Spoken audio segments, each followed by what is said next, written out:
So the first two questions are from Gilmore Keso. Hi Gilmore, thank you for sending in your questions. So the first one is, looking back on your journey to 1,000 plus subscribers and all the motivational content you've shared, what's the most inspiring story or message from a viewer that has deeply resonated with you and reinforced your mission? Well, Gilmore, I wouldn't say there's like one particular message or story, because there's been so many comments I've been getting over the last couple of months and over the course of the channel's existence over the last 18 months. So I would give a generic answer to that, and that is, I'm particularly grateful and really inspired to continue doing the channel when I get responses or feedback from subscribers telling me that, oh, I never thought that there was someone like that out there, or, I've always been an introvert, or, someone who just made particular decisions that made me sort of a misfit, that I didn't fit into any sort of group. And it's nice to see that there's someone like Crystal out there. It shows that, oh, there's a place for this sort of content and to create this sort of community, because there's not many of such things out there, so there are not enough young people that can see that and say, oh, I can connect to this person. So I would say stories like that are being shared, I'm ecstatic every time I see them. The other type of inspiring stories and messages I get through the channel is just parents or guardians or aunts or uncles or even teachers. Like, there was a teacher recently, I believe her name was Joanne, who just said how she was going to share my content with her students. And it's so nice to see adults like that reach out and say that, hey, you're not only talking to young people in their teens and 20s and 30s, but importantly, you're speaking to us parents about what it takes to be able to raise kids a certain way. I guess I didn't have that intention when I started the channel to reach that sort of target audience, but it turns out that I am also speaking to those sorts of people. I'm pretty sure they know the importance of having good role models that they can surround their kids and their students with. So those are stories that continue to inspire me to tell me that there's a need for me to continue to make this content. And I guess the other thing is young people talking about how inspired and motivated they are, or how enthusiastic they are to commit themselves to a particular journey that they want to go on, that prior to coming across my content, they weren't really sure that there was something they should have done. But now seeing me talk about my journey and my story and coming out and really speaking about what it takes to be successful and what it takes to be, driven and focused and responsible and matured, I think it's given a lot of encouragement and strength to a lot of teenagers and kids in their 20s to say, hey, I can do a lot more than I thought I was able to do. And by seeing Chris's example, I know confidently that I can certainly do anything I set my mind to. I hope that answers your question, Gilmore. So I'll move on to question 2. What's the most unexpected lesson or personal growth moment you experienced yourself since starting your channel, and how has that influenced your perspective on motivation and discipline? I would say the most unexpected lesson or personal growth I've learned, interestingly, which is something I didn't really consider I was going to experience, is the fact that you have to be very persistent and you have to be very disciplined when it comes to YouTube. It's one of those things that requires you to be very consistent with, and it's not something where you can do it once and sort of just ride with it. YouTube requires, the way the algorithm is built is that it requires you to ensure that you're constantly uploading new content to the channel, that you're interacting with your subscribers and your viewers. And that's not something I thought that I would be required to do when it came to YouTube. And I would say that I had several misconceptions about what it takes to do YouTube and be a content creator. I thought it was one of the most easiest things, like you just turn on a camera and you just start talking to it. But I realized that, oh my goodness, there are all these other important skills that you have to develop and then bring them all together to be able to just produce like a single video, whether that's a 9-minute long video or a 15 or 30-minute long video. It requires a combination of different skills. And if you've never done this before, it's going to require a lot of effort from you to sort of get into the motion of getting used to doing content creation. And I would say one of the biggest things I had to overcome was just learning to talk to a camera. And I know a lot of you, have this perception that I'm the most confident person, or, I can just walk into a room and talk to anyone. And sure, I can do that. But, it wasn't easy, like turning on a camera and talking to it, because the first time I did it, I felt that, oh my God, this is ridiculous. Like, what am I doing talking to a camera?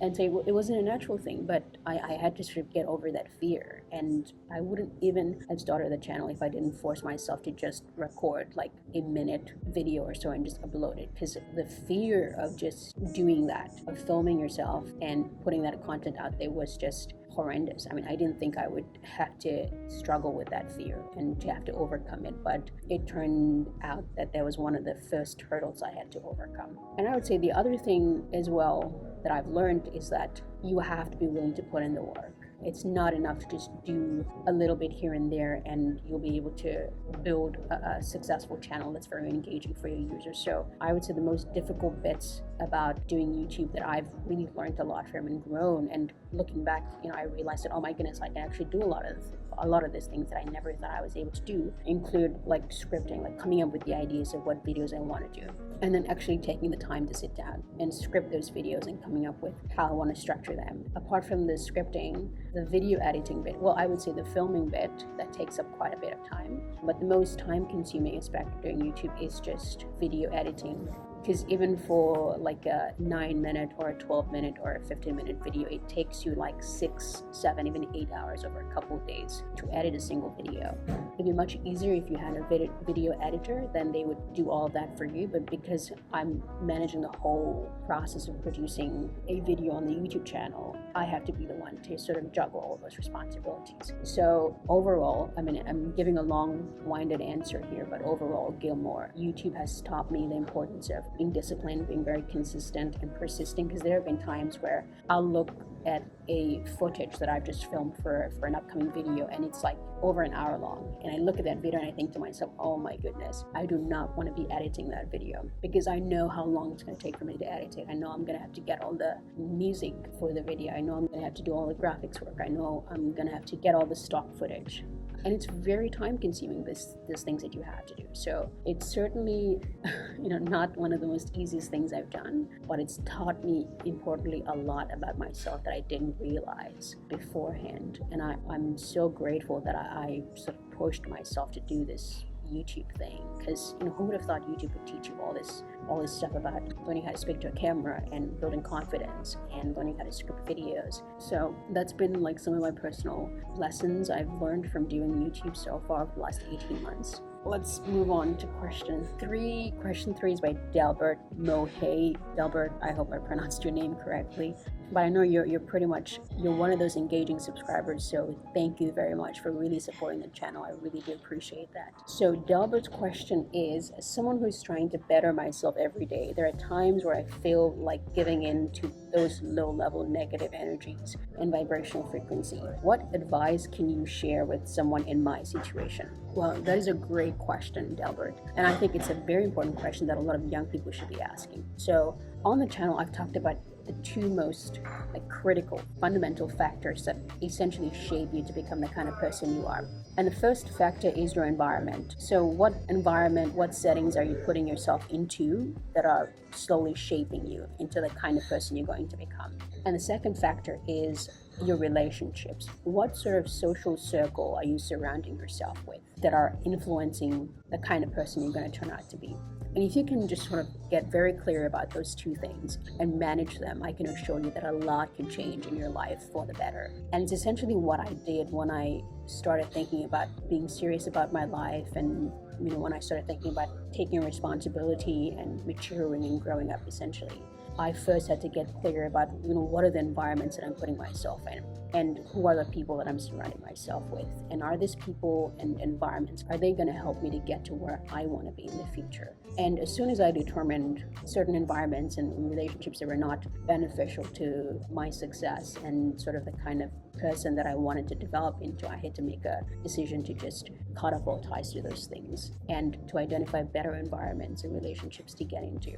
And it didn't require much change except to just change those two things. And a follow-up question a lot of you may have is, well, it's kind of difficult to cut ties with my current relationships and my current social circle and the environment that I'm around. The thing is, once you've determined what is important to you, right, it's sort of very easy to make those types of decisions and to say that, okay, I will not be doing X, Y, Z, or I'm going to stay away from this environment and I'm going to focus more on putting myself in places that are going to get me to where I want to be. So yes, it may seem on the outset that it's very It's going to be one of the most difficult decisions you're going to have to make. But it's been my experience personally that once you get absolutely clear about what it is you want to do, it sort of becomes like a no-brainer. Like, if I want to start doing well in school, right? If I want to improve my academic performance, then the no-brainer decision to make would be to find the top students in my school and start hanging out with them. And yes, first in the beginning, it will feel kind of awkward and weird because you're not used to being around people like that. You're going to feel inadequate. You're going to feel like you don't fit in. But the whole idea is to start to essentially, I mean, you talked about vibrations. Basically, the idea is to start recalibrating your frequency and your vibrational state to now move it into match those people that you want to be like. So at first, it's going to be difficult. It's going to seem that you don't fit in. It's going to feel strange. It's going to feel like you're just not in the right place, but that's expected. So you should see that as a good sign that, okay, this discomfort is going to be for a little while, and then I'll slowly, over time, my energy is going to recalibrate itself to now match the energies that I'm around. And everything is energy. I've talked a lot about that on the channel. So the environments that you put yourself in and the people that you surround yourself with, they have a very big impact on the kind of person you become. And that's because on a fundamental and an energetic level, they're changing your vibrational state. They're affecting it, whether that's in a positive or negative way. So that's why you have to be, I don't say it lightly when I advise that you have to be very careful with the kind of relationships you get yourself into, with the kind of connections you have, with the kind of social circle you maintain. And you have to be very careful with the kind of environments you put yourself into. So I would say for you, Delbert, the simple thing you need to do is to just get out a pen and paper and to spend the next 10-15 minutes just thinking about the environment you're currently in and the people that you have around you, and to ask yourself, are these places and people going to help me to get to where I want to be? And I think before you even do that, you have to get very clear as to like where you want to be and who you want to be. Those things have to be very crystal clear, no pun intended. So for you, Delbert, I would advise to just first have a clear picture of where you want to be and where you want to go in the next year, in the next 2-3 years. I mean, keep it short term for now. You don't have to think too far ahead into the future.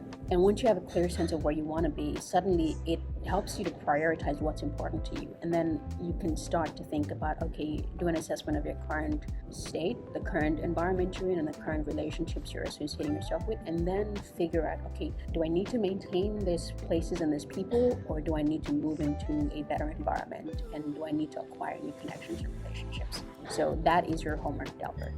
Okay, now moving on to question number 4. Question 4 is from Allan K. I know Allan has been very active, both on YouTube and on the Substack newsletter. So, hi Allan, thank you so much for all the support. So Allan's question is, could you please make some video on meditation and how you embarked on the journey on meditation? I'm trying to meditate, but still find it difficult. Can you advise, please? So this was one of the interesting things that came for YouTube, is that a lot of you were requesting me to do a video on meditation. And I have good news for you, Allan, and for the rest of you who've been requesting me to do a video on meditation, that the last video that came out was a beginner's guide to meditation, where I walked you through 7 simple steps that you can get started on learning how to meditate and to achieve a state of mindfulness, which is the ultimate goal or outcome of meditation. So Allan, I would point you to that video. Please watch that. It'll basically help you get started on how to meditate as a beginner. Now, moving on to question 5. Actually, question 5 and 6 are from the same subscriber, Masha Korua. Hi, Masha. Thank you so much for all the support. Masha's first question is, as someone who's already so successful, I would say I'm not as successful as yet as I want to be, but it's a work in progress. We're getting there slowly. Anyway, so Masha's question is, as someone who is already so successful, what would be one of your key advice for young entrepreneurs who are newly starting out their business? Well, the first thing I would say is try to be as realistic as possible when thinking about getting into entrepreneurship. And the first realistic thing to note about entrepreneurship is that it's not easy. It's by far going to be the most difficult thing that you're going to do. Entrepreneurship is all about problem solving and providing a solution to the problems that you're solving for. So that's the first sort of realistic thing you have to come to grips with or have a sense of. The second realistic thing for you to be aware of is that I wouldn't advise going down the path that I went on, which was that I just decided that, okay, conventional education wasn't for me. So I'm going to leave school and I'm going to do entrepreneurship. And I didn't have a savings built up in my bank account. I didn't have some sort of financial support. I didn't build the connections, like the business connections, the business relations that would help to give me a leg up when I started my business. So essentially, I started from scratch and I jumped into entrepreneurship quite naively because, I mean, what do you know at 15, right? And although my father's done a great job with many things when it comes to raising me and guiding me, I would say helping me get into entrepreneurship was probably not one of the best sort of approaches he took. He could have done a lot better. I think we would have been able to succeed like in the first 3 years of the business, but statistically speaking, most businesses fail and shut down within the first 5 years of starting. So, the numbers speak for themselves, but the first few years was very tough because, again, my father himself didn't have sort of a safety net. We ended up just emptying our whole savings and his superannuation to invest in one of our first big projects with the government, which ended up a total disaster. So that set us back several years. We lost our house, had to go live in a settlement, all that stuff that I've previously talked about on the channel. So it wasn't the most idealistic thing that we would have wanted to go through, but that's the way things panned out for us. So my advice would be that if you're thinking about starting out on entrepreneurship, firstly, understand that it's going to be the most difficult thing you ever do. The second thing is that you should I would recommend find a job, get some experience under your belt first, and use that as a way to build up your savings from your income that you're earning. And you should work on your business on the side. Say, after 5, if you work a 9-to-5 job, then spend 2-3 hours every night and on the weekends working on your business. But I wouldn't recommend like you just jumping into entrepreneurship or you leaving your steady job to get into entrepreneurship, because it never works out. Trust me, it never ends up working out the way you thought it would. So you should always try to have safety nets in place to ensure that if anything goes wrong, you're covered. And the reason why I say that is because once things get difficult and once you find yourself in a situation where you never thought you would be in, not many people are able to sort of get themselves out of those situations. So you have to be a person who's very strong-minded and very strong-willed to be able to do that,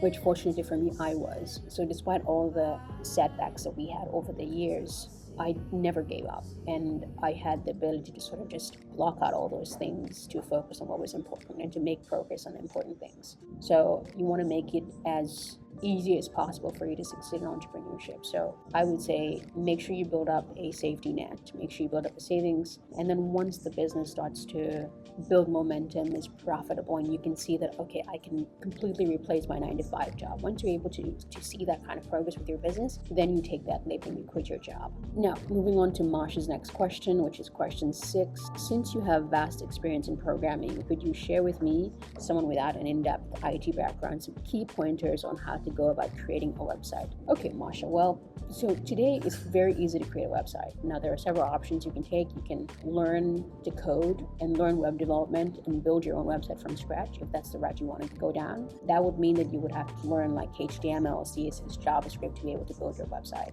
Unfortunately, the only downside to that option of creating websites is that the learning curve is very high. So if you're willing to learn code, if you're willing to learn web development, and if you're willing to learn HTML, CSS, JavaScript, which are the three languages that form the foundation of any web development you're going to do, then by all means, take that option. Otherwise, if you just want to be able to quickly set up a website to blog or create your online portfolio to use as part of your resume, I would recommend using either a full-blown content management system or like a website builder. So there are several options out there. Like if you go with a content management system, then you've got Joomla, you've got Drupal, you've got WordPress. But if you go with like a website builder, like a no-code or a low-code platform, then there are tons of options like Webflow or Wix or Squarespace or Framer that you can choose from, or even Notion. Like people can just build out their website through Notion as well. There are certain paid services for that